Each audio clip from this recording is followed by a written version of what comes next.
Afaka 3 herinandro no anomboka ny taom-pampianarana 7.10 5.10 ny momba ny fiomanan'ny ministera tompon'andraikitra hiatrehana ny fidiran'ny mpianatra vaovao no entina aminao anatin'ity fanadidina nangon'ny vola ravoavy sy tsira kotoarsan ity.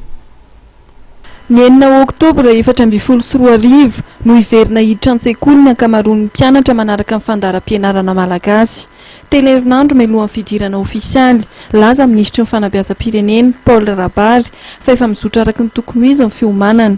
Nambarany ihany koa fa tsy raisin'ny ray aman-dreny ny mpianatra intsony ny fandoavana ny karama-mpampianatra FRAM fa raisin'ny fanjakana tanana. Fiomanana rehetra araka ny resahana teo zany dia misy raisin'ny fanjakana ny frais d'inscription izay tsy mikasika ny mpampianatra FRAM. Isan'ny frais d'inscription zany dia ny budget de fonctionnement ny sekoly izay tsy idiran'ny mpampianatra FRAM. Mino re tsy idiran'ny mpampianatra FRAM satria maniera Madagasikara dia anjaran'ny ray aman-dreny mpianatra ny mpampianatra FRAM dia tsy afangaro intsony zany no budget ny karama mpampianatra FRAM sy ny subvention ny sekoly miainga avy aty amin'ny ministera zany ka dia ampiakarina zany ny caisse école manomboka raha teo aloha teo izy dia 3000 maheritreritra teo isaky ny mpianatra dia amin'izao fotoana izao 4826 ariary ny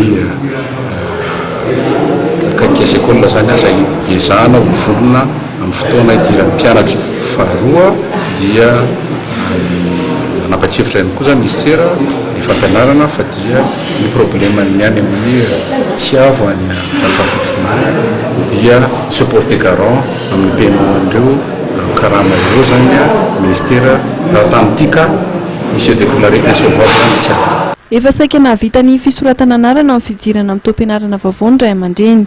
Misy ve ny famerenam-bola tanterahana? Fa io mahatonga ny ray aman-dreny nandoa satria tamin'ny fotoan'androny dia natambatra zany ao anatin'ny frais d'inscription ny karaman'ny mpampianatra FRAM ka tsy hoe mamerim-bola mihitsy izy akory fa dissociena minomboka izao ny karama mpampianatra FRAM sy ny frais d'inscription fa manjary mampisy amalgame bebe ny frais d'inscription hafa karama mpampianatra FRAM hafa. Ny fitondram-panjakana araka izany mandray tanana amin'ny fanefana ny karama-mpampianatra FRAM manerana nosy amin'ny taona 7.10 5.10 araka ny fanambarana nataon'ny ministry ny fanabeazam-pirenena.